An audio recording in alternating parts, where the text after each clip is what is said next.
अस्सलाम वालेकुम नाज़रीन, कैसे हैं सब। आज की रेसिपी है जी बहुत ज़बरदस्त अचार गोश्त, जिसे हम मटन अचारी सालन भी कहते हैं। किस तरीके से आप घर पे ही बना सकते हैं घर के मसालों के साथ और बाज़ार से भी बेहतरीन जायका।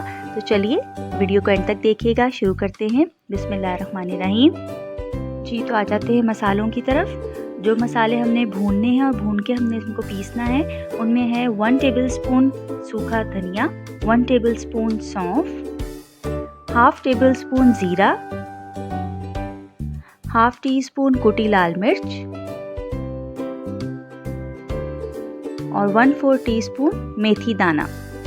इन सबको जो हमने हल्का सा रोस्ट कर लेना है, भून लेना है और फिर हमने इनको पीसना है। इसके अलावा हमें चाहिए हाफ टी स्पून राई दाना, 1/4 टीस्पून कश्मीरी लाल मिर्च, 3 अदद जो है वो छोटी हरी इलायची,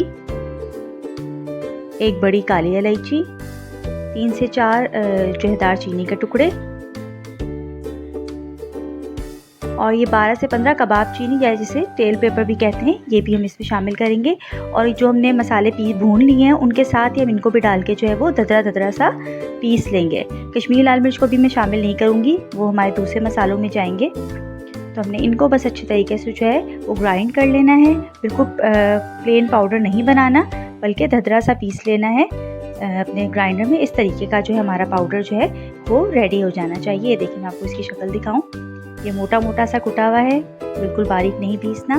जो मसाले हमने पीसे थे उनमें जो हम वैसे शामिल करेंगे, हाफ टी स्पून हल्दी, 1 टीस्पून नमक, 1 टीस्पून ही पिसी हुई लाल मिर्च और हाफ टी स्पून कलौंजी। ये हम वैसे ही जो है जो हमने मसाले अपने पीसे थे उनमें हम शामिल कर देंगे। जी तो इसी में हम मिक्स कर देंगे। जो कश्मीरी लाल मिर्च मैंने आपको 1/4 टीस्पून बताई थी वो भी हम इसी में शामिल करेंगे और इसको अच्छे तरीके से कर लेंगे मिक्स। और ये हमारा जो है ज़बरदस्त सा अचार गोश्त का जो मसाला है वो रेडी हो जाएगा। इसमें से 1.5 टेबलस्पून जो है वो मैं अलग प्याली में निकाल लूँगी अपनी जो हमारी मिर्चें हैं उनमें भरने के लिए। मेरे पास 1.5 कप जो है वो दही का है, जो रेगुलर हमारा नॉर्मल दही होता है। उसके अंदर हमने ये सूखा मसाला डाल दिया, इसको अच्छे से किया मिक्स। 500 ग्राम जो है मेरे पास है ये मटन का गोश्त, बोटियाँ हैं इनकी। आप बीफ भी ले सकते हैं, चिकन भी ले सकते हैं। छोटी छोटी मैंने बोटियाँ कर ली हैं और इसको हाफ केजी जो हमारा मटन है इसको मैं शामिल कर रही हूँ अपने दही वाले बैटर में। हम इसको कर देंगे मिक्स।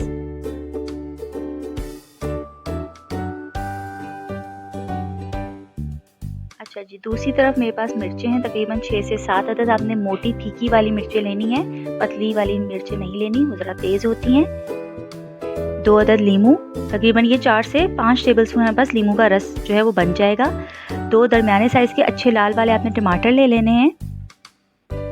और जो हाफ टेबल स्पून जो हमने मसाला अलग किया था उसके अंदर मैं पूरा 1 लीमू या आप कह दें 1 से 1.5 टेबल स्पून जो है लीमू का रस जो है वो इसके अंदर चला जाएगा। और हम इसको कर लेंगे अच्छे तरीके से मिक्स। और जो हमारे पास मिर्चें हैं उनके अंदर मैं इस तरीके से हल्का सा स्लिट लगाऊंगी और थोड़ा थोड़ा सा मसाला जो है वो हम अपनी मिर्चों में भर लेंगे। तकरीबन 1/4 टीस्पून हर मिर्च में हमारे जो मसाला जो है वो चला जाएगा। इसी तरीके से आप अपनी सारी मिर्चें जो है वो रेडी कर लेनी है। अच्छा, 2 टेबलस्पून लहसुन अदरक का पेस्ट है, वो भी हमने इस दही में शामिल करना था, मैं भूल गई थी, मैंने कहा अब आपको बता दूं। तो ये हमने बड़े बाउल में कन्वर्ट कर लिया 2 टेबलस्पून लहसुन अदरक का पेस्ट। और इसके अंदर ही जो है मैं जो हमारा दही और जो गोश्त का बैटर था वो सारा इसके अंदर मिक्स कर लेंगे। इसको हाफ आवर से लेकर 45 मिनट्स तक आपने मैरिनेट होने के लिए रख देना है। जो 2 लीमू थे उसमें से 1 लीमू जो है वो मैंने इसके अंदर भी अब शामिल कर दूँगी। हम नेचुरल तरीके से अपनी खटास सारी पूरी करेंगे क्योंकि हमको सिट्रिक एसिड वगैरह या केमिकल तो शामिल कर नहीं रहे। देगची में हमने ले लेना है 1/3 कप जो है ऑयल का और इसमें जो मैं शामिल करूँगी जो 2 अदद टमाटर थे वो चॉप करके मैं इसमें शामिल कर रही हूँ। इनको हमने ढक के नरम होने तक जो है वो पकाना है और इसको बाद में इसी ऑयल में हल्का सा जैसे कहते हैं ना कि पेस्ट की फॉर्म में आ जाए तो फिर हमने इसको इस तरीके से पका के निकाल लेना है। ये हम क्यों पहले स्टेप कर रहे हैं कि अक्सर जो है वो हम वैसे सालन में भी शामिल कर लेते हैं, लेकिन इस तरीके से करने में हमारे अचार गोश्त का जो कलर है बहुत ही खूबसूरत रेड कलर जो है हमारे अचार गोश्त का आएगा, इसलिए हम इसको पहले करके जो है निकाल रहे हैं टमाटरों को। फिर इसी ऑयल में जो है जो हमने मैरिनेशन का अपना रेडी किया था गोश्त वो हम इसमें शामिल कर देंगे। 35 से 40 मिनट लेगी। मटन जो है आप देख लीजिएगा, आप अगर बीफ में या चिकन में कर रहे हैं तो क्या आपका टाइम होगा। बस हमने गोश्त गलने तक जो है इसको कुक करना है। इसी के पानी में हम इसको पका लेंगे, हमें एक्स्ट्रा पानी की इसमें मुझे तो ज़रूरत पेश नहीं आई, अगर आपको लगे तो आप उसमें शामिल कर सकते हैं। लो हीट पर हमने इसको कुक कर लेना है गोश्त गलने तक जी। तो 40 मिनट हो गए हैं और देखें मेरा जो गोश्त है वो गल गया था। और इसके अंदर अब मैं यही टमाटर का जो हमने पेस्ट रेडी किया था वो शामिल कर रही हूँ, और हरी मिर्चें जो हैं वो मैं इसमें डाल रही हूँ। और इसको मज़ीद जो है हम 10 से 15 मिनट जो है हम इसको हल्की दम वाली आंच जिसको कहते हैं उसमें हम इसको कुक कर लेंगे कि हमारी जो थोड़ी सी नरम हो जाए मिर्चें, उसका रंग भी हल्का सा तब्दील हो जाए।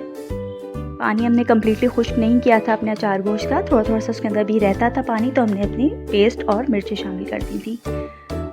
10 से 15 मिनट जो है वो हो गए हैं और ये देखिए हमारा ज़बरदस्त सा जो है अचार गोश्त हो गया है रेडी। बीच बीच में मैंने इसको हिला लिया था। अच्छा देखिए हमें इस तरीके की इसकी ग्रेवी चाहिए, बिल्कुल हमने इसको खुश्क नहीं कर देना, वो बिल्कुल भुना हुआ गोश्त की कंसिस्टेंसी आ जाएगी, वो भी अच्छा ही लगता। हमने इसको इस तरीके से रखना है। और अब इसको मैं सर्विंग प्लेटर में अपने जो है वो डिश आउट करने लगी हूँ। चेक करें जी इसकी जो शक्ल है कितनी खूबसूरत है। और अगर आपके पास सारे मसाले मौजूद हैं और आप इसको एक दफ़ा बनाएंगे तो आप यकीन करें आपका बिल्कुल दिल नहीं चाहेगा कि आप मसाल के जो पैकेट का मसाला जो उससे ला के बनाएं। इसी घर के मसाले से आप बेहतरीन सा हेल्दी, और आपको पता है कि हम साफ़ सुथरे मसाले यूज़ कर रहे हैं, कोई केमिकल नहीं है, कोई एसिड नहीं है इसमें शामिल, तो फ्रेश और ज़बरदस्त आप जो है अचार गोश्त खुद ही घर पर तैयार कर सकते हैं। तो आप भी इसको ज़रूर ट्राई कीजिएगा और मुझे कमेंट सेक्शन में दीजिएगा फीडबैक कि आपको रेसिपी कैसी लगी। वीडियो पसंद आई हो तो थम्स अप दें, चैनल को ज़रूर सब्सक्राइब कर दें और बेल आइकन को भी प्रेस कर दें ताकि मेरी अगली वीडियो का नोटिफिकेशन आपको सबसे पहले मिले। जज़ाकल्लाह।